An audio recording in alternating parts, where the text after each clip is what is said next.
El podcast Memoria y Feminismo es un espacio abierto de conversación, un espacio feminista y reflexivo, donde podrás escuchar a mujeres, sus relatos, experiencias y saberes, siempre con un enfoque de derechos.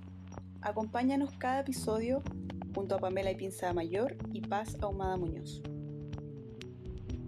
Si el feminismo es revolución, y si no se convierte una en revolucionaria por la ciencia, sino por la indignación, nos parecía evidente entonces que a las feministas correspondiese el lenguaje del arrojo, y no la inexpresividad de la mesura, puesto que en este último caso nos encontraríamos frente a un grupo oprimido, que, a primera vista, renunciaría a emplear el lenguaje de su rebeldía, para compartir, con todo respeto, el lenguaje del orden. Julieta Kirwood. Hola, bienvenidas y bienvenidos al capítulo 3 del podcast Memoria y Feminismo. En esta oportunidad conversaremos con una nueva invitada sobre feminismo decolonial. Ella es Francisca Fernández Droguet, integrante del Movimiento por el Agua y los Territorios. Además, pertenece al Comité Socioambiental de la Coordinadora Feminista 8M y a la cooperativa La Cacerola de Ñuñoa. Es también parte del grupo de trabajo CLACSO, Ecologías Políticas desde el Sur a Via Yala. Bienvenida, Pancha. Agradecerte por aceptar nuestra invitación a conversar en el podcast del Museo de la Memoria y los Derechos Humanos. ¿Cómo estás? Muy bien, muy agradecida de este espacio, además lo encuentro tan interesante, el formato podcast me recuerda al radioteatro, la importancia de la sonoridad, así que muy agradecida con esta gestión. Pancha, aquí te habla Pamela, también darte la bienvenida y agradecerte por esta oportunidad de tener esta conversación. Y para comenzar, quisiera preguntarte respecto a tu posición en relación al modelo patriarcal de progreso imperante en relación con el medio ambiente y específicamente, según tu percepción, ¿qué lugar ocupan los saberes propios de las mujeres en la preservación de la biodiversidad? Sí, yo creo que una cosa importante que desde los distintos feminismos, pero sobre todo desde un feminismo territorial o el feminismo comunitario, ha sido esta idea de visibilizar este engranaje de colonialismo, patriarcado, capitalismo, que además a su vez se vincula con racismo. Y en ese sentido, no olvidar que justamente el capitalismo y el patriarcado han estado anclados en loja extractivista. Y en ese sentido, nosotras somos muy claras en posicionarnos desde un feminismo anti-extractivista, asumiendo que el extractivismo ha sido el modelo capitalista, colonial, que además también es un modelo racial de explotación de los territorios y de los cuerpos sobre las mujeres. ¿A qué nos referimos con esto? El extractivismo es la extracción ilimitada de lo que nosotras queremos llamar más bien como bienes comunitarios, como el agua, por ejemplo, para la venta en los mercados internacionales, a costa del despojo, la contaminación, el saqueo de los territorios. Entonces, lo que podemos decir que esta forma de producir es un modelo también energético y de consumo que está basado en la explotación y una visión utilitarista respecto de la naturaleza.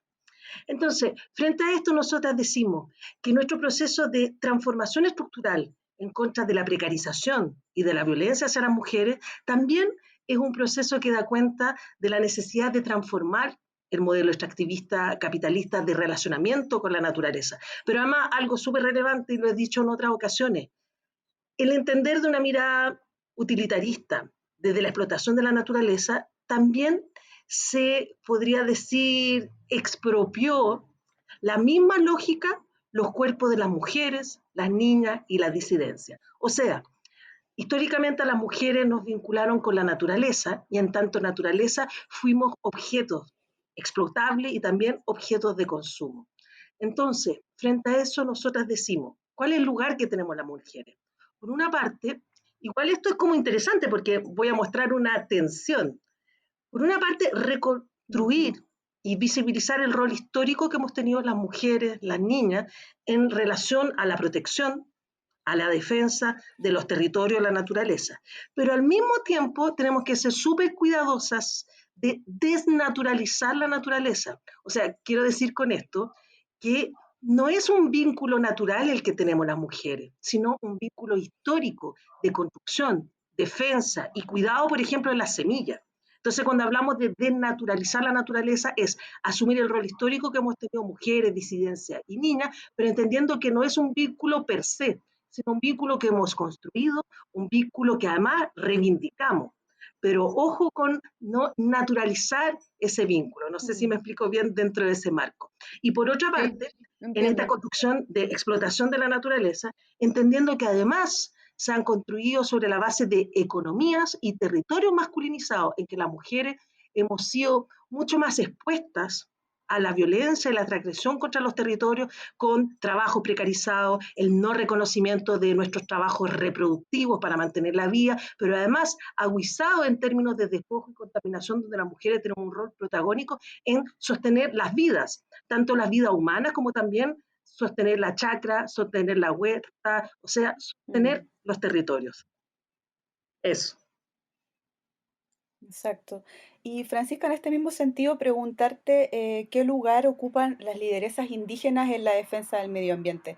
Y ahí relacionarlo también con, bueno, como hemos sabido, distintos casos en donde las mujeres indígenas defensoras de los territorios han denunciado la depredación de las tierras, del medio ambiente en general, por parte de grandes corporaciones, empresas, y bueno, luego aparecen asesinadas, misteriosamente se suicidan. Entonces, uno de los casos más emblemáticos que tú también has seguido mucho es el caso de Macarena Valdés Muñoz. Sí. Si nos puedes contar también, ligado a eso, un poco más sobre ese caso, haciendo quizás revisión por otros casos de América Latina donde mujeres activistas por el medio ambiente son asesinadas y cómo podemos exigir protección también hacia las mujeres que son defensoras de los derechos humanos en los territorios.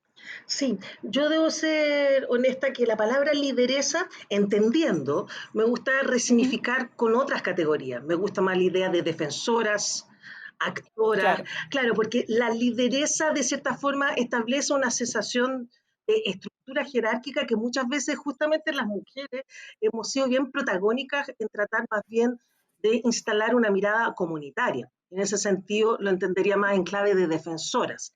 Y sin duda, ustedes mismos con la pregunta que están haciendo, lo están diciendo. O sea, son un rol protagónico las mujeres, justamente en esta construcción histórica de, por ejemplo, la relación con el espacio de la defensa, con el cuidado de las semillas ancestrales tradicionales.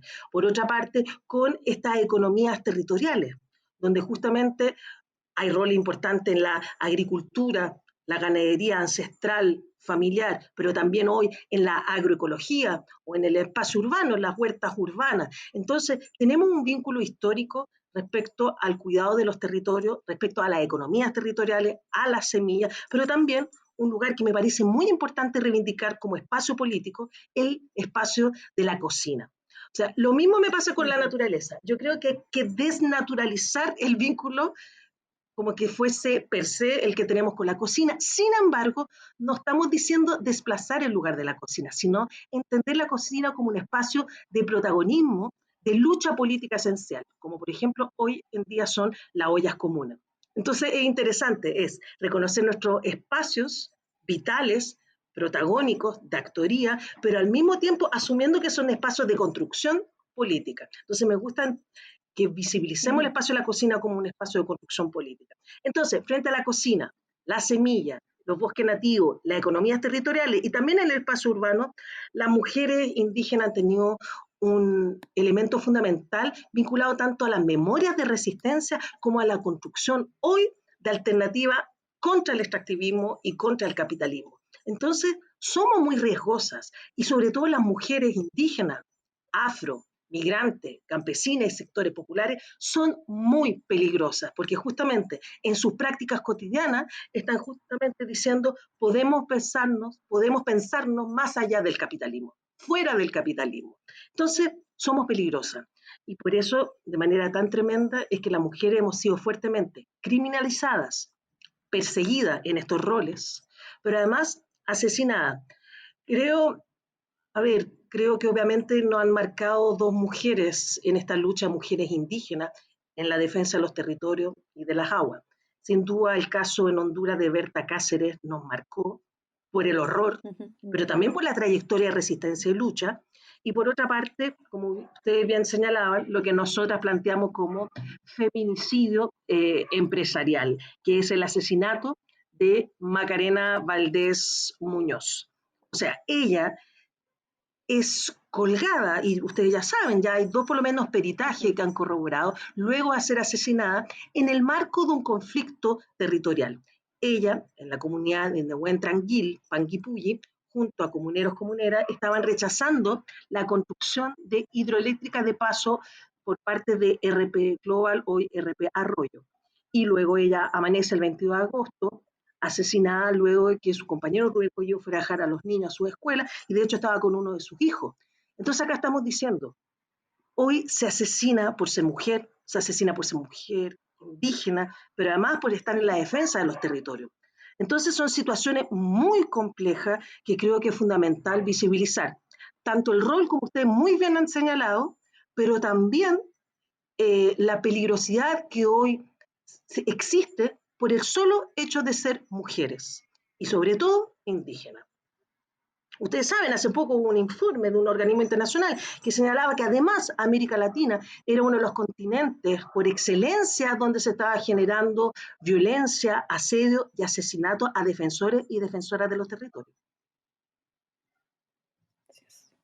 Específicamente, volviendo a ese tema, Pancha, ¿cómo ves tú la relación? O sea, yo tengo la sensación de que las defensoras de los derechos de las mujeres y también de los derechos medioambientales se han encarnado son parte de diferentes pueblos indígenas, como tú señalaste, Berta Cáceres, Macarena Valdés, y así muchas, no sé, Silvia Rivera Cusicanqui, o sea, tenemos muchas mujeres defensoras y pensadoras que están viendo una cosmogonía que contradice un poco este modelo patriarcal, neoliberal que ya conocemos. Entonces, ¿cómo ves esa relación? ¿Cómo ves esa relación también con otros movimientos feministas que también están en la defensa de los derechos de las mujeres, pero en otros contextos? ¿Cómo ves que se relacionan estos diferentes mundos y por qué las mujeres indígenas han encarnado un poco este rol? Mira, tú nombraste a varias, Silvia Rivera Cusicanqui, fundamental en pensar procesos de descolonización en contexto cheje, es asumir un mestizaje disidente, pero para mí también otra defensora, tanto desde la idea como desde la práctica, es Lolita Chávez, una defensora maya quiché que hoy se encuentra exiliada, refugiada en el País Vasco, justamente criminalizada, perseguida por el Estado guatemalteco. Entonces, acá lo interesante es que las mujeres y las disidencias, desde estos feminismos en Abya Yala, creo que fuimos las primeras en visibilizar, porque el vínculo siempre estuvo, la relación entre cuerpo, tierra y territorio. El feminismo comunitario en Bolivia, el feminismo comunitario en Guatemala, las hermanas zapatistas, sin duda, han sido grandes referentes en esta reflexión de este vínculo cuerpo, tierra y territorio. Y no es casualidad, al mismo tiempo que al asumir esta interrelación, también podemos asumir la interrelación de las luchas y las reivindicaciones.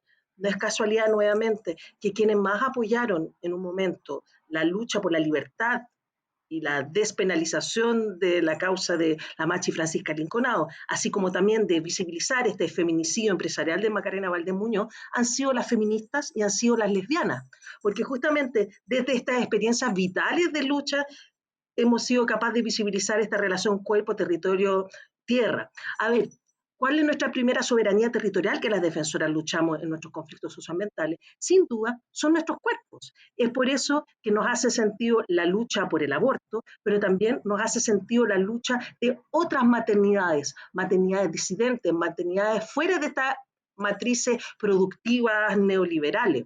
Eso es una forma de gestionar los cuerpos, pensarnos en los territorios desde los cuerpos. Y es así que también herramientas desde la metodología. Las geobrujas en México, el colectivo Geografía Crítica en Ecuador, aquí mismo, el colectivo Geografía Crítica Gladys Armijo, ha entregado herramientas de hacer mapas territoriales para visibilizar los conflictos socioambientales, pero también para visibilizar la alternativa desde los cuerpos. El año pasado, por ejemplo, tuvimos un encuentro socioambiental justamente apodado Macarena Valdés, el Comité Socioambiental de la Coordinadora Feminista 8 de marzo, lo organizamos en La Ligua.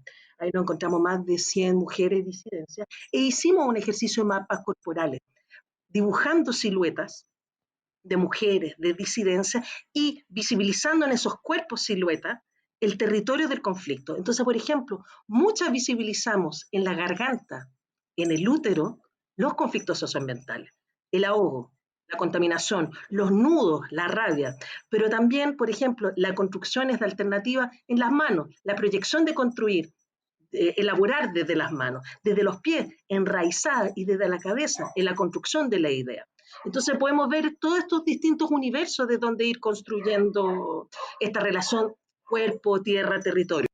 Y fundamentalmente, vuelvo a insistir, las feministas comunitarias fueron un gran referente en esta elaboración, construcción, reflexión. Entonces, ¿qué decimos hoy? Pensar un feminismo desde la Via Yala es fundamental. Y ese es el feminismo que estamos buscando. Por ejemplo, en el caso de nuestro comité socioambiental, hablamos mucho del feminismo de los pueblos. El feminismo de los pueblos entendiendo que los pueblos tienen distintas trayectorias de donde pensar feminismo desde las propias vivencias. Sí, y conectando con eso brevemente, con esta idea también que, o la crítica que se le hace al movimiento feminista o al feminismo como teoría, filosofía política, que de alguna manera pertenece a unas clases medias blancas en su mayoría, y no conecta, no es transversal respecto a clases y respecto también a la diversidad, la pluralidad de una sociedad. Entonces, y además en específico preguntarte cómo ves cómo se vive el feminismo o qué feminismo se vive dentro de los pueblos indígenas o disidencias también, Sí, o yo creo, diferentes clases. a ver, y creo que también pasa mucho con otras reflexiones que hemos hablado en otras ocasiones. Creo muchas compañeras en procesos de lucha, tanto en el ámbito afro, indígena, migrante, como les decía anteriormente, sector campesino urbano, no se reconocen como feministas, como algunas sí. Sin embargo, en los procesos de lucha, en el proceso de autorreconocernos, asumimos trayectorias similares y procesos reivindicativos similares. Por darles un caso para mí muy emblemático, la CLOC, la Vía Campesina, un organismo internacional que agrupa organizaciones, territorios campesinos, se definió y se posicionó hace algunos años desde un feminismo campesino popular que Anamuri, por ejemplo, hoy adscribe. Sin embargo, a algunas compañeras les generaba cierto ruido porque justamente esta traza histórica, este trayecto histórico del feminismo, más desde un feminismo hegemónico, por llamarlo así, un feminismo liberal, como desde un feminismo de mujeres con situaciones económicas, también con vivencias racializadas distintas y justamente esta hegemonía colocando temas donde muchas veces se desconocía la gran diversidad y los cruces de opresiones que vivían otras mujeres arraigadas en otras vivencias, en otros territorios. Sin embargo, cuando conversaba las compañeras Ana Muri, decían, bueno, quizás yo no me llamo feminista, pero el feminismo me interpela como historia de vida, el feminismo me interpela como tipo de reivindicación. Entonces, eso es lo que encuentro interesante. Muchas mujeres, sin ser llamadas feministas, son parte del horizonte de transformación y proceso de lucha. Y por otro lado, otros sectores de mujeres indígenas que se han ido reconociendo un feminismo, pero un feminismo repensado desde la vivencia como pueblo. Es así que existe hoy en día un colectivo llamado Reguintuleufu, que se define como mapuche feminista, porque desde su vivencia mapuche, champurria, se sitúa hacia el feminismo. Está el feminismo campesino y popular, como les comentaba las compañeras Ana Muri, que agrupa mujeres tanto campesinas, indígenas como afro. Entonces, siento que obviamente estos feminismos pensados en una dimensión histórica y vivencial han aportado en la construcción de los feminismos en general. Entonces, me parece súper importante, por ejemplo, la red de mujeres mapuche acá en Santiago, hoy es partícipe también de la Coordinadora Feminista 8 de marzo. Entonces, estamos posibilitando esos cruces, pero esos cruces sin nunca perder una identidad de pueblo y tensionar desde la identidad de pueblo la construcción del feminismo que se quiere. Sí, sí, me parece súper importante lo que dices, Pancha, porque hay que ser como súper conscientes de todas las opresiones que operan y que también se conectan, ¿no? Como el tema de la interseccionalidad, ¿no? Como ser mujer blanca, heterosexual, con acceso a la educación, no es lo mismo que ser una mujer indígena, lesbiana o migrante. Hay diferentes opresiones que operan dentro del patriarcado, entonces muy interesante lo que tú nos señalas. Pasando ya a otra arista, a otro tema, queremos preguntarte cómo ves tú el debate constituyente por una nueva constitución feminista que sea plurinacional. ¿Cómo proyectas tú este proceso constituyente que se nos viene ahora? Mira, partiría por partes, es lo que usted me pregunta. Y además Sí, es muy complejo. ¿Cómo pensar lo constituyente? Creo que el primer gesto que debemos claro, hacer, entendiendo que como todo gesto requiere de etapas, requiere de procesos y temporalidades. Con la revuelta y la pandemia, hemos conversado con algunas compañeras, esta idea de que también las lógicas neoliberales capitalistas establecieron tiempos, tiempos de la inmediatez, tiempos de la efectividad, tiempos de la hiperproductividad. Y justamente la revuelta y ahora la pandemia posiciona un elemento que me parece fundamental: reposicionar el tiempo de los pueblos, entender que los ujú, procesos políticos propios son distintos a la temporalidad que la institucionalidad no quiere colocar.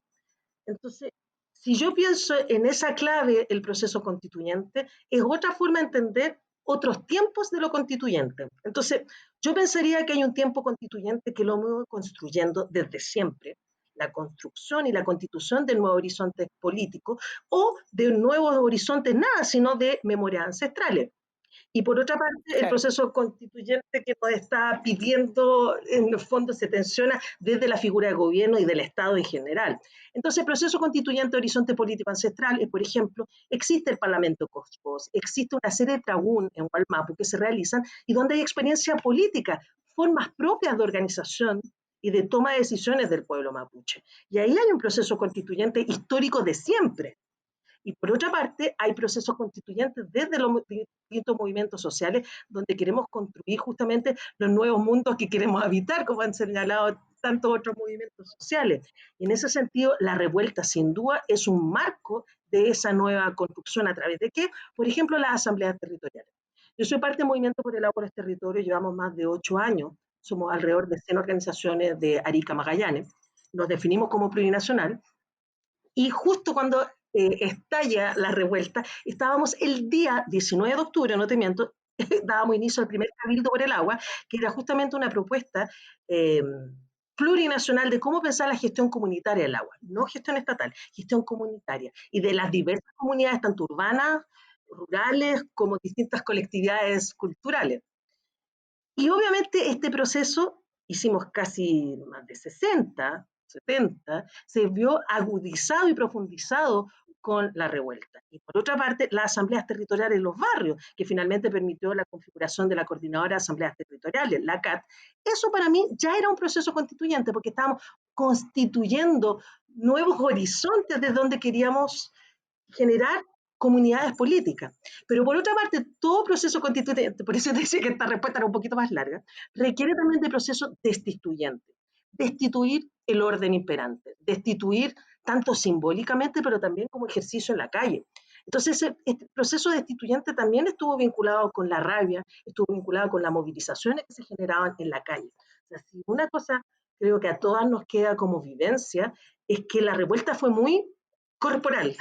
Todos los vivimos desde la corporalidad de estar en las calles, pero también las corporalidades en las casas, con la angustia, con la alegría, con un sub y baja también. Era como una montaña rusa. Un día una estaba feliz, eufórica, pues triste, con las situaciones de violencia político-sexual, tortura, asesinato, cárcel. Hasta el día de hoy tenemos muchas personas encarceladas en el marco de la revuelta. Entonces, había una necesidad también de lo destituyente. Y ahí creo que una de las figuras esenciales fue lo que hemos llamado, un gran amigo, Claudio Alvarado Alincopi, la desmonumentalización, que es justamente una figura tan importante de romper las estatuas de estos relatos hegemónicos, de estas memorias oficiales, patriarcales, monoculturales, entre otros elementos. Pero además el gesto destituyente, que es romper, también en algunos casos fue generar una suerte de justicia restaurativa de la memoria. Para mí uno de los gestos más bellos fue lo que ocurrió en La Serena, en que además de destruir una figura colonial, colocaron luego un bulto de una mujer cacica de Aguita, Millanca, y que ahí me pareció maravilloso porque no solo era destituir el orden desde la demonumentalización, sino también colocar otra memoria, colocar otro horizonte. Entonces, estamos constituyendo horizonte político desde nuestras prácticas, desde la calle, desde el encuentro territorial, pero también desde Memoria Ancestral. Estamos en proceso destituyente, que se vinculó a la demonumentalización, pero también, por ejemplo, esta afán que gritábamos todas y todos, fuera Piñera, más allá que me imagino que a ustedes también les pasa. Bueno, no será Piñera, pero vendrá otro después, igual estaríamos de mal. Pero hay una necesidad de una justicia simbólica muy importante.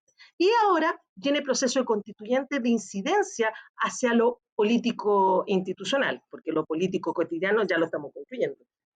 Y ahí viene el problema.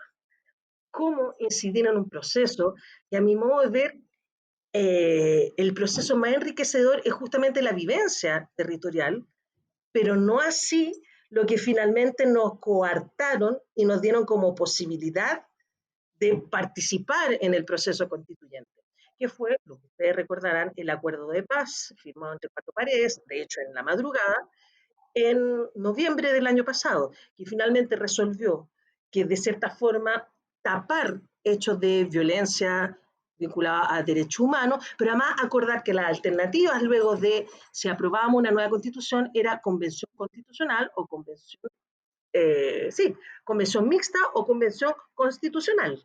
Entonces, nos coartaron las posibilidades efectivas de la transformación que queríamos.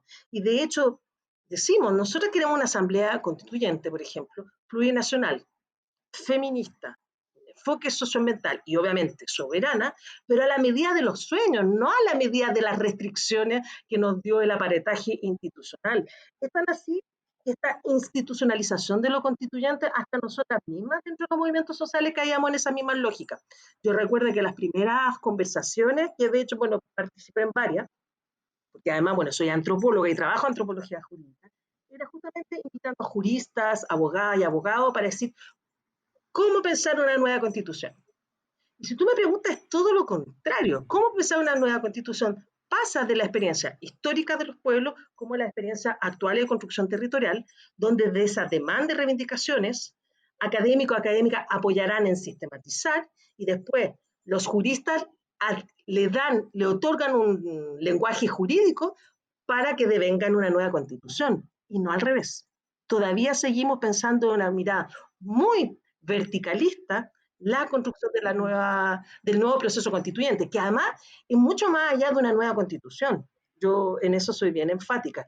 Es mucho más enriquecedor. De hecho, ya hemos visto para mí los dos procesos constituyentes más maravillosos en estos últimos años en América Latina, hacia allá, fue Ecuador y Bolivia. Pero sin duda lo más hermoso fue el proceso, más que en sí mismo el producto, y además vimos también ambos países con situaciones críticas, en un caso casi una dictadura, o sea, es una dictadura en Bolivia, y en el caso de Ecuador con un gobierno autoritario, que recuerden unos días, semanas antes de nuestra revuelta, tuvo su propia revuelta Ecuador. Entonces, fue un poco larga la respuesta, pero justamente pensar lo constituyente requiere de esa complejidad, de una mirada mucho más amplia que solamente la votación que se nos viene ahora en unos meses más. Y Pancha, pero desde lo que tú planteas, como que leo que de alguna manera esto que ya está zanjado, el plebiscito, las dos opciones posibles, en fin, no fuera legítimo, ¿no? Como en este proceso de transformación que está viviendo nuestro territorio tan profundo, porque no solo en Chile, sino que es una transformación social, política, cultural, económica que al menos ha afectado, o toda la región es parte de eso. Entonces, preguntarte si realmente ves legítimo que sea esta la manera en la que podamos acceder o sea el momento de pensar una nueva constitución, que según mi perspectiva, una nueva constitución sí es algo que importante para todos nosotros, porque de alguna manera supera nuestra vida, ¿no? O sea, creo que es muy importante la experiencia que tú comentas, pero la constitución queda ahí para nuestros hijos, para los hijos de nuestros hijos y así, o sea, supera lo que es un ciclo de una persona, un ciclo de vida. Entonces, preguntarte sobre eso, ¿cómo lo ves? También yo creo que, desgraciadamente, tenemos una experiencia tan autoritaria respecto a la construcción de Estado que siento que muchas veces hemos colocado toda nuestra energía, pero casi con niveles de angustia frente a este proceso. Y ojo, por darte un caso, Ecuador cada 4 años estuvo cambiando su constitución. O sea, ¿qué quiero decir con esto? No se acaba el proceso de transformación radical con esta nueva constitución que se viene. Perfectamente podemos en un par más de años iniciar otro proceso de asamblea constituyente que derive en otro cuerpo normativo general para este estado tan monocultural y tan autoritario del cual habitamos. Entonces, creo que justamente como nunca en la historia de la construcción del Estado de Chile ha habido ninguna experiencia participativa profunda en la estructura del Estado, hace que justamente estemos súper angustiadas proyectando que esta es como casi como que fuese la única oportunidad que nos quedara de generar esas transformaciones. Entonces, para mí, más que el final, lo veo todo lo contrario. Veo en este proceso el inicio y que obviamente, y estoy totalmente de acuerdo contigo, un inicio que hay que disputar, porque es la forma de cómo vamos a ir construyendo. Pero ¿cómo tenemos que disputarlo? Y ese es el debate. Por ejemplo, en el Movimiento por el Agua y los Territorios, en la coordinadora, justamente todas y todos estamos absolutamente de acuerdo con el apruebo, en el sentido de una necesidad de una nueva constitución. No podemos más con un Estado subsidiario ni con una constitución anclada en la memoria de la dictadura cívico-militar. Sin embargo, muchas, y yo me incluyo, no estamos de acuerdo con que la alternativa sea la convención constitucional, que no tiene nada que ver con un ejercicio democrático, donde no hay reconocimiento de plurinacionalidad, y en ese sentido la plurinacionalidad entendida como la articulación, la convivencia de distintas comunidades políticas, con toda esta amplia visión que yo te planteaba, que no era solamente los pueblos originarios, sino los afro, los migrantes, sectores urbanos, sectores populares, entendiendo rurales, que somos distintas comunidades políticas. Feministas, lo mismo. La paridad no es un criterio feminista, la paridad es un criterio de sentido común. Es terrible. Claro, Sí, obviamente era algo tan de sentido común, sí, tremendo. un criterio humano, sí. Exactamente, es criterio humano, pero además criterio numérico. Es casi criterio por proporcionalidad. No tenía ni siquiera un fundamento profundamente ideológico, nada, sentido común, y ni Nada. eso. Acá no llegamos ni siquiera al sentido común, que es lo que me parece más grave aún, la complejidad. Entonces, obviamente ahí se develan distintas lecturas. Una, obviamente, se partícipe del proceso de votación, del apruebo, pero seguir tensionando para que sea asamblea constituyente. Otras y otras han hecho la lectura de mejor no participar en ningún elemento, porque vemos que hay un uso, una instrumentalización, donde además el gesto mismo de la votación está anclado en un acuerdo que se basó en tapar la violencia y la sangre. Otra parte dice, bueno, aprobemos, va a la convención y después le llenamos de sentido esa convención. Hay distintas lecturas y estrategias y creo que ahí obviamente van a haber diferencias, van a haber roces, van a haber tensiones. Sin embargo, creo que muchos de los movimientos sociales, muchos pueblos, colectividades, estamos absolutamente de acuerdo que el proceso constituyente es, por una parte, más allá de lo institucional, lo estamos construyendo, pero al mismo tiempo es un proceso que tenemos que presionar a nivel de lo institucional. Entonces, complicado en el fondo decir, no podemos dejar la calle, y por otra parte decir, no podemos dejar de seguir presionando el tipo de horizonte que una quiere. Entonces, si tú me preguntas, yo soy por asamblea constituyente. La alternativa que no están dando no son la construcción que queremos. Pero me queda claro que puede ser que no sea ahora y sea más adelante. Pero en términos de disputa, la disputa la tenemos que seguir dando hoy y mañana.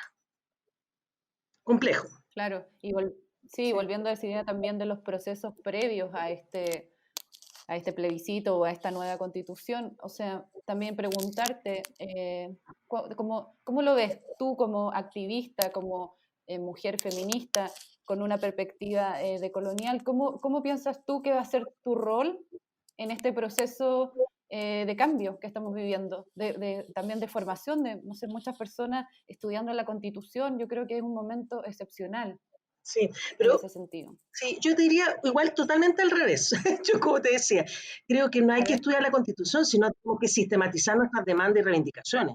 Y de ahí proponer, todavía estamos en una lógica jurídica constitucionalista que no es la forma de construir.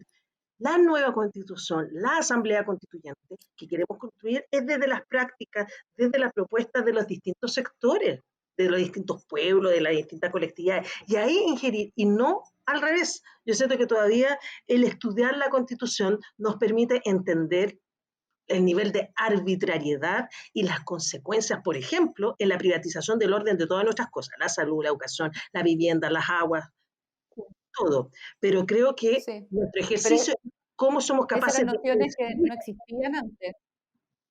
Ese es ¿Qué mi cosa? punto con respecto a la formación. Es que esas nociones Claro. que hoy tenemos muy como arraigadas en nuestra sociedad no existían antes. Sí, yo O me acuerdo sea, el primer día de nosotros, la, sí, totalmente de acuerdo, me acuerdo primero que se la revuelta y se acabó rápidamente la venta de la Constitución de los 80, porque en el fondo decir, chanfle, vamos a debatir respecto a un ámbito que muchas veces no lo leímos, y lo leímos en un ramo de educación cívica absolutamente deficitario, deficiente en la escuela. Totalmente de acuerdo, pero creo que todavía tenemos esta visión, porque bueno, insistir, no tenemos el ejercicio histórico de poder incidir desde nuestras prácticas a cómo queremos pensar un modelo de sociedad o la construcción de colectividades políticas. Entonces, estoy totalmente de acuerdo. Y además, para mí lo más interesante es leer además otras constituciones. Eso también, ahí hay un proceso de aprendizaje, yo siempre recomiendo. Para mí, el proceso, así mm, como tener el producto más enriquecedor de estos tiempos actuales ha sido el ecuatoriano.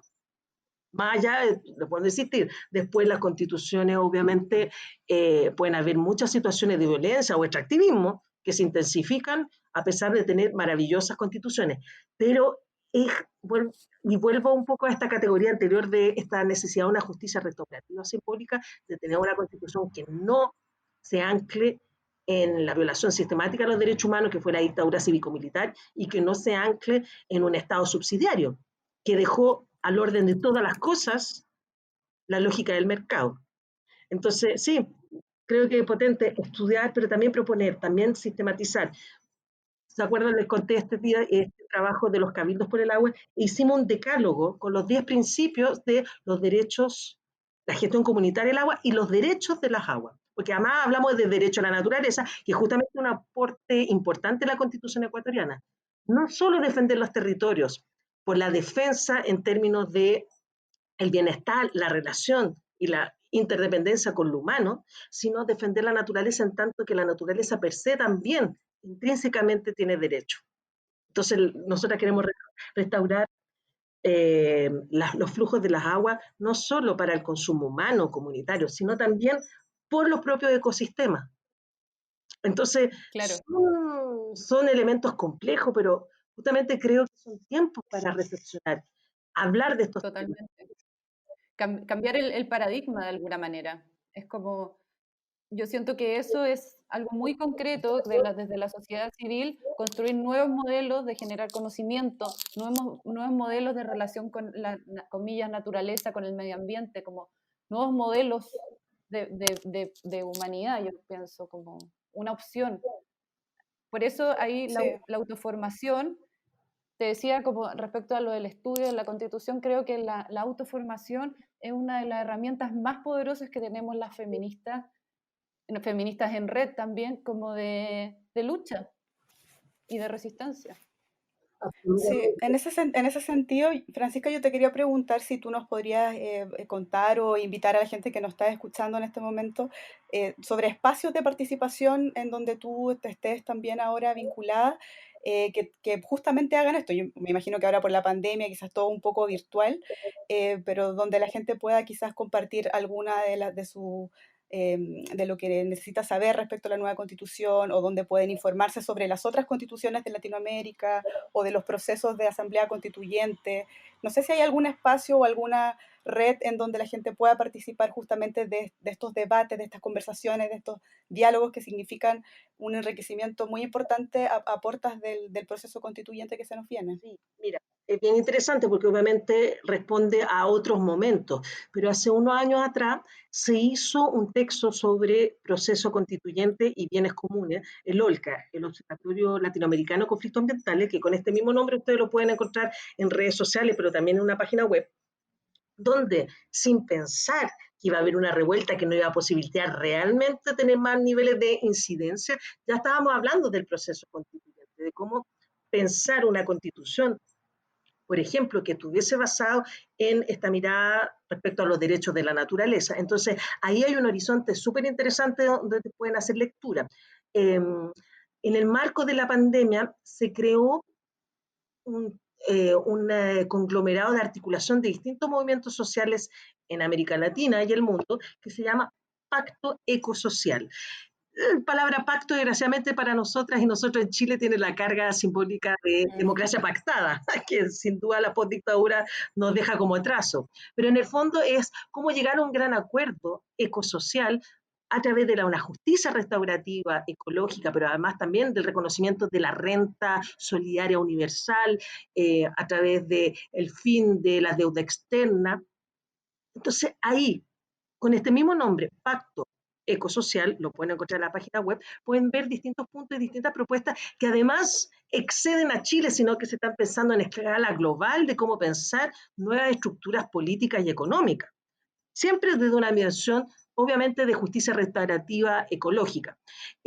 Por otra parte, también creo que hay ejercicios muy interesantes que, si bien no tienen la precisión de la nueva constitución, son formas de incidencia, como yo les decía, tenemos nuestras redes sociales, eh, justamente este decálogo de los derechos de las aguas y la gestión comunitaria, donde uno podría ver una suerte de perfil de cómo pensar, por ejemplo, un nuevo cuerpo normativo de las aguas. Nosotros como movimiento decimos derogar el Código de Agua, porque no hay forma de recuperar las aguas si no sea mediante la destrucción de ese cuerpo normativo y la creación de otro. Por ejemplo, ¿de qué? Gestión comunitaria. Eh, las constituciones, tanto ecuatoriana como boliviana, están en línea. Se los recomiendo muchísimo. De hecho, en Bolivia tienen además la Carta de los Derechos a la Madre Tierra, y la Constitución ecuatoriana tiene el capítulo de los derechos de la naturaleza, que realmente, en términos de una matriz reflexiva, es absolutamente algo novedoso. Entonces, creo que hay mucho lugar desde donde empezar a reflexionar. Prontamente va a salir una publicación que estuvo editando Fernando Pairicán sobre plurinacionalidad, que creo que es otra categoría que es muy asertiva, con todas las críticas o apuestas que se le puede hacer a esa noción. Creo que hay que estar atentas a trabajar desde esas categorías.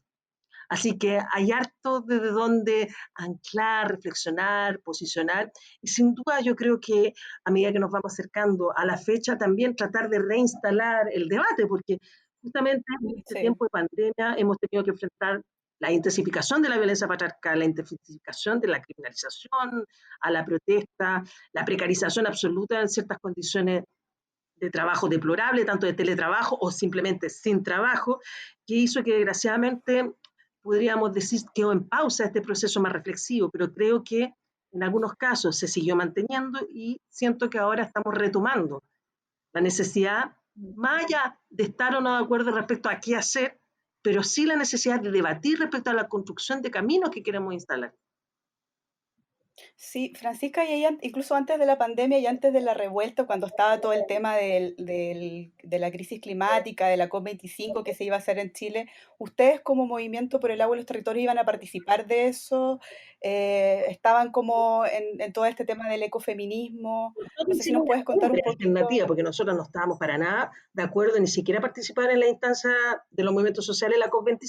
En la cumbre de los pueblos, Claro, ¿no? nosotros somos tajantes, no Sí, COP. Y claro. armamos la Cumbre de los Pueblos con distintas organizaciones latinoamericanas y del mundo, y específicamente armamos la Carpa de Mujeres, donde estuvimos nosotras, la Red Chilena contra la Violencia, la Marcha Mundial de Mujeres, Ana Muri, Negrocéntrica, o sea, muchísimo, espero que no se me olviden. O sea, éramos muchas ahí desplegadas, y justamente visibilizando la lucha de las mujeres y la disidencia en la defensa de los territorios, del medio ambiente. Y finalmente, igual hicimos la Cumbre de los Pueblos, que fue para mí una gran experiencia en la USACH, donde justamente hablábamos de lo constituyente en clave de derechos de la naturaleza, en clave de gestión comunitaria, en clave de desprivatización de los bienes comunitarios. Íbamos colocando todas estas temáticas, también reflexionando sobre plurinacionalidad, pero además entendía no siempre desde lo institucional, sino autodeterminación de los pueblos, cómo pensar Claro. experiencia, mesa sobre agroecología, sobre huertas urbanas, porque también entendemos, y eso lo dije unos minutos antes, que las economías territoriales son la posibilidad de la construcción de esa alternativa, que además ha sido tan potente, porque también en la revuelta de pandemia se han ido posicionando cada vez con más fuerza la red de abastecimiento popular, las ollas comunes, porque se entiende que tenemos que ser capaces de establecer estas cadenas de relaciones, justamente para romper con las cadenas de producción, cadenas energéticas, y de consumo del capitalismo. Entonces, creo que hay muchas cosas muy interesantes que están sucediendo y que, claro, como ustedes bien dijeron, bueno, ahora estamos en una suerte de formato virtual, pero experiencias territoriales siguen habiendo. En Red Nos Cuidamos, por ejemplo, una cantidad importante de organizaciones feministas que vimos cómo potenciar autocuidado y cuidado frente a la violencia incrementada en la pandemia, a través de redes territoriales, de apoyo entre las compañeras, pero también viendo podríamos decir, los conductos más regulares para justamente acusar situaciones de violencia o a casa de acogida, pero al mismo tiempo, como puedo insistir, las ollas comunes cada vez más posicionadas en la red de abastecimiento, con todas las políticas de autocuidado. Y bueno, y nosotras que salimos a la calle el lunes justamente para develar las distintas violencias, y donde estuvimos en la Plaza de la Dignidad, otra en Plaza Ñuñoa, Pudahuel, Cerro Navia, Puente Alto, visibilizando la lucha del pueblo mapuche, libertad por los presos políticos mapuche, el Machi Celestina Sorrehue, pero también develando la violencia patriarcal y el feminicidio de Ámbar y de otras mujeres y disidencias que constantemente vivimos el asedio. Entonces estamos visibilizando también este engranaje de violencia. Por eso nosotros dijimos, es una lucha antirracista, porque justamente lo que vimos que sucedió en Gualmapu es un racismo que está más anclado y también se reproduce en torno a las hermanas y hermanos migrantes, anticapitalistas, porque entendemos que tenemos que cambiar el orden de la producción de todas las cosas, de la economía, anticolonial, porque entendemos que también hay un proceso de descolonización respecto a nuestras prácticas, reconocernos desde estas diversidades, estos cruces, y sin duda siempre antipatriarcal, entendiendo que las opresiones, el gran patriarcado, se ancla y se reproduce a través de la violencia hacia nuestras corporalidades. Entonces tenemos esta multidimensionalidad que creo que desde el feminismo, desde la lucha del pueblo mapuche, pero también de la lucha de pueblos andinos como el aymara, el quechua, desde los feminismos, desde las luchas socioambientales, creo que hemos tenido más cercanía a entender este entretejido de opresiones, pero también la posibilidad de entretejer luchas y en ese sentido construcción de nuevos horizontes. Claro. Es que muy asertivo todo lo que dices. Yo creo que recoge gran parte de nuestro quehacer y pensamiento. Sí.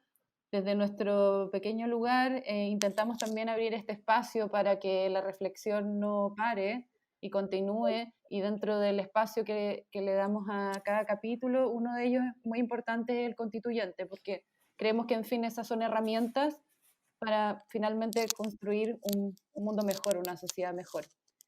Bueno, y ya estamos finalizando este capítulo. Pancha, quería preguntarte si tienes como alguna reflexión final, quizás más ligada a la memoria de las mujeres y a tu quehacer. ¿Algo que quieras?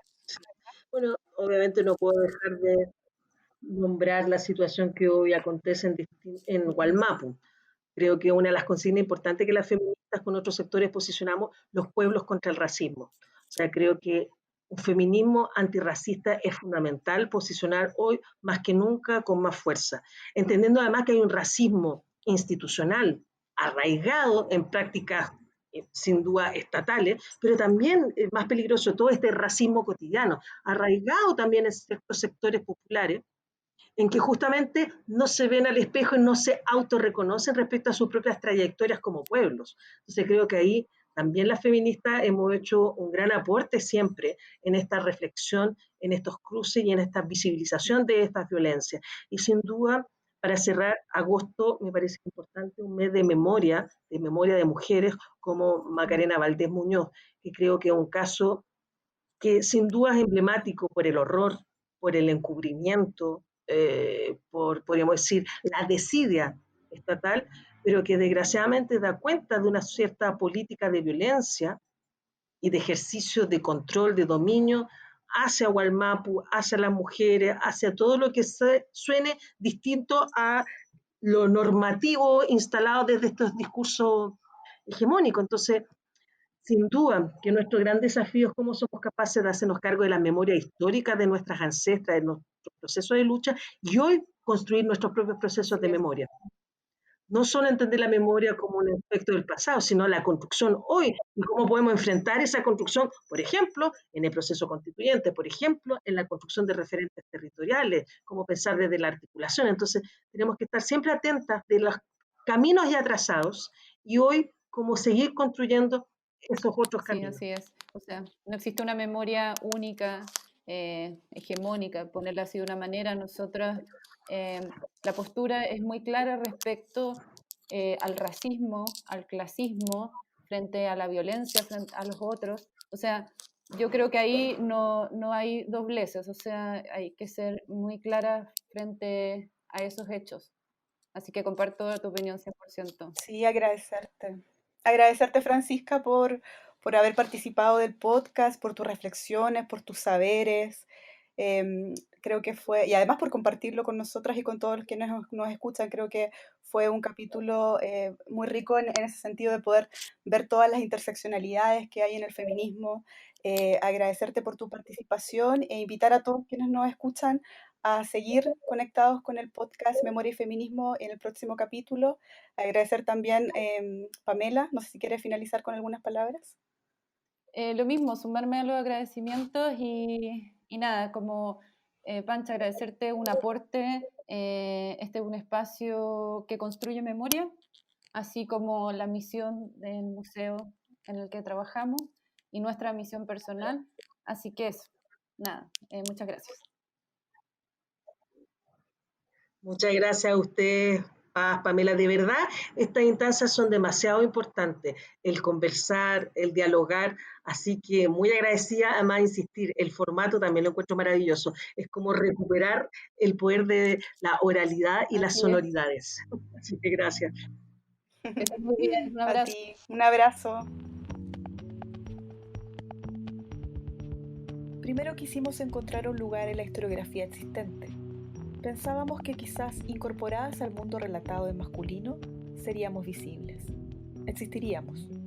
Luego nos dimos cuenta que no podíamos integrarnos a este relato porque, aunque la presencia de las mujeres es insoslayable en todos los acontecimientos de la vida, ya estábamos práctica y simbólicamente confinadas al mundo privado. La pregunta entonces es, ¿queremos incorporarnos a esa historiografía androcéntrica o queremos reconocer y narrar nuestra propia historia?